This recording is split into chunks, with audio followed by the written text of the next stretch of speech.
My dear students.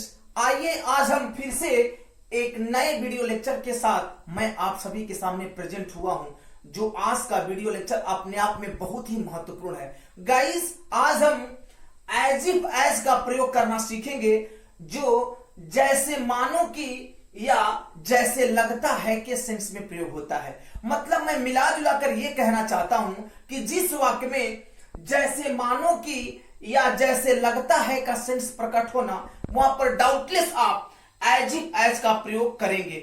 My dear, मैं इसके बारे में क्या कहूं, चाहे वो स्पीकिंग हो, रीडिंग हो, राइटिंग हो, डिबेटिंग हो, ग्रामर कन्वर्सेशन के अंदर बहुत ही जबरदस्त एज इफ एज का प्रयोग होता है। अब आइए थोड़ा सा हम कंडीशन समझ लेते हैं। पहला कंडीशन तो मैं आपको बता ही दिया हूं कि जिस वाक्य में जैसे मानो कि या जैसे लगता है का सेंस आए ना, वहां पर आप एज इफ एज का प्रयोग करेंगे। एक और कंडीशन इसका हम समझ लेंगे।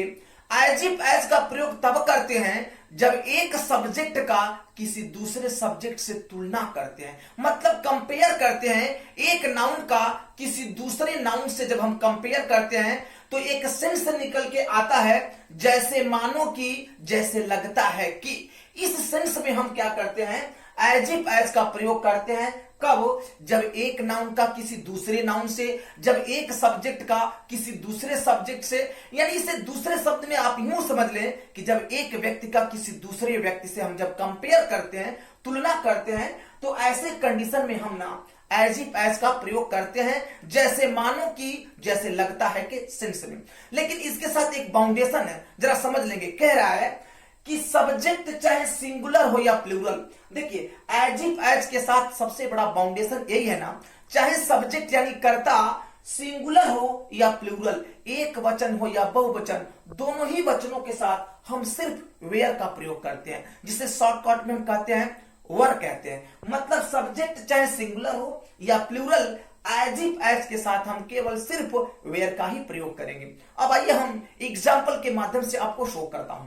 कह रहा है एग्जाम्पल नंबर 1, वह ऐसे चलती है जैसे मानो कि वह रानी हो। देखिए, मैं वीडियो प्रारंभ होने के साथ ही बता दिया था ना कि जब एक नाउन का किसी दूसरे नाउन से कंपेयर करते हैं, यहां पर देखेंगे कह रहा है वह ऐसे चलती है जैसे मानो कि वह रानी हो। देखिए, हम किसी के चलने की तुलना एक रानी, एक क्वीन से कर रहे हैं, तो यहां पर ट्रांसलेट क्या बनेगा, she walks as if as she were a queen. फिर से एक बार करेक्टली देखेंगे। कह रहा है सी वॉक्स, वॉक माने चलना होता है, she walks as if as she were a queen.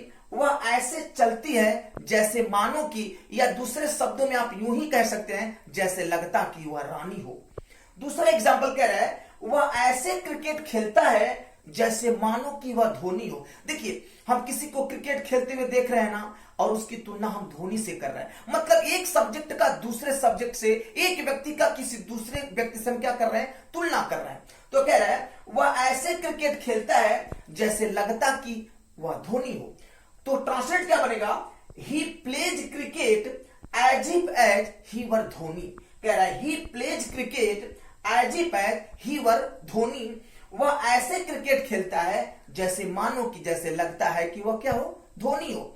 और आज के वीडियो लेक्चर का लास्ट एग्जांपल कह रहा है वह ऐसे नाचती है जैसे मानो कि वह माधुरी हो।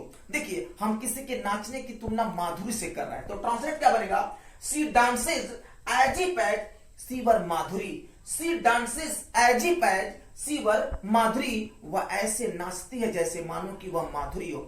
गाइस, मैं हर वीडियो में लास्ट को अंत में जाते जाते मैं रिहर्सल करवा ही देता हूं, क्योंकि किसी भी चीज को सीखने के लिए प्रैक्टिस, एक्सरसाइज बहुत नेसेसरी होता है। मैं तो हमेशा से कहता हूं अपने वीडियो लेक्चर में कि practice makes a man perfect. दूसरे शब्दों में यूं समझ लेना, अभ्यास ही गुरु है।